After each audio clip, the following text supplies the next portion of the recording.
Hello everybody and welcome back to RainBro Crafts. My name is Colton and today Zac will be making for you our basic witch soap. This soap we actually have two really fun designs for, so two separate videos. This one is pumpkin design and it is a really good kind of different take on a pumpkin spice flavoring or scent, I should say. So stay tuned and see how we make this basic witch soap. Alright, we are going to get this soap making started. The soap making process is a little abbreviated in this video because this is the exact same soap as the basic witch candy corn version. So I have cut out the beginning part of the soap making process, which is just the lye water and with the plant-based oil blend, and I skipped straight to adding the fragrance oil because the process is the same up until the coloration portion of the soap making process. So if you all have watched our videos for a little while, you may have seen our candy corn soap making video, which I'll put a card up in the corner. And just because some people have asked, the pumpkin version, which is this version, is actually selling better than the candy corn version. Now, we only have one market's worth of data to pull from, but the pumpkin one sold out and the candy corn one didn't for what we brought to the market. So far that one's in the lead. For this design, Zac has taken a little bit of the soap batter off into the side into a smaller pitcher and is now whisking in some orange mica into the larger portion of soap base. Once all of that mica has been whisked in, he is going to pour about a half of that into our slab mold there, and the remaining portion is actually going to get the remaining portion of the orange mica suspended in a little oil, and then that will get hand whisked in as well.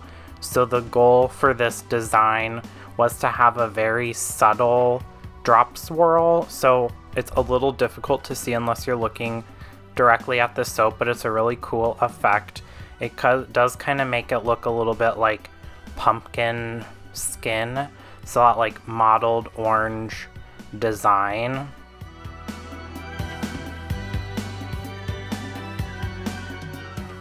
And then we'll just pour that darker orange soap batter back and forth, or front to back, however you want to look at it. And then we will scrape out that container because now we are done with this soap, and just pour the remainder of that on top of the soap, and then we'll just smooth that out a little bit to get everything nice and distributed. And then before the soap batter is set up too much, Zac will stir in that orange mica into that remaining uncolored soap base, and this is going to be the pumpkin leaf and also the stem of the pumpkin. So he will do a very tiny drop swirl for where the leaf is going to be. And we're just kind of eyeballing that to make it as close to center with the loaves once we cut them as possible, but since a pumpkin is natural, it doesn't have to be exactly center because no two pumpkins are exactly symmetrical.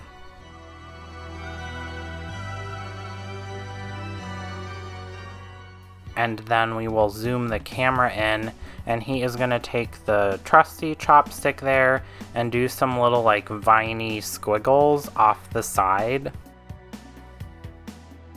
Just like how a pumpkin has some vines still attached to it, especially if you go like to a pumpkin patch or something like that. And we are just going to repeat that all the way across the top. So we'll just speed up a teeny tiny bit.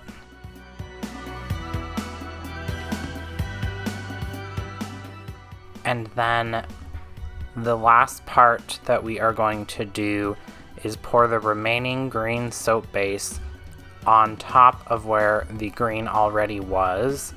And this is to get a little raised portion, just like if a pumpkin has a stem, that's the effect we were going for.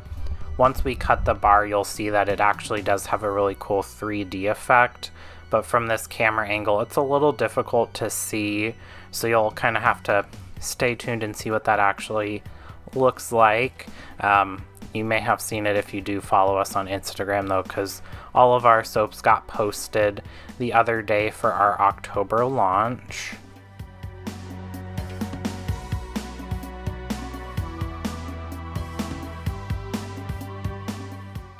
As I am sitting here doing this voiceover, we actually have just finished making all of our November soap this Saturday that just happened.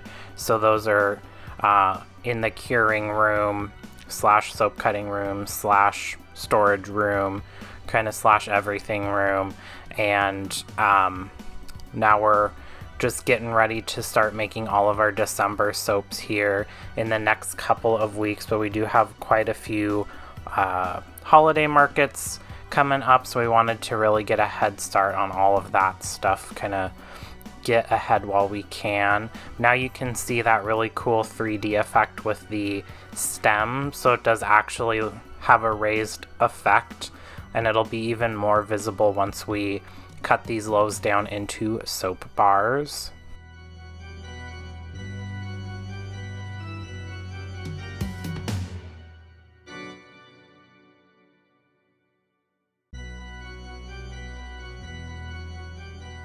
And then we will get out Dorothy and slice up these soaps. And there you can see that really cool kind of subtle marble design with that drop swirl into the pale orange soap base. It just is a really cool effect.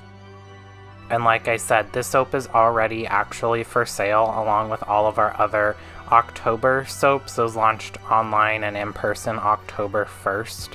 So definitely check this one out if you're more of a kind of warm, spicy fan. But like most of our stuff, this does have kind of a woodsy, natural type smell, so not quite so processed.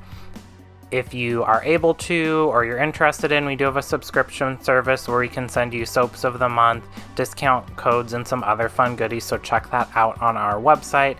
Thanks to all of our foamy homies and our suddy buddies. We appreciate each and every one of you. Don't forget to like and subscribe. Also comment on this video, share the video, all of that helps. Thanks. Bye.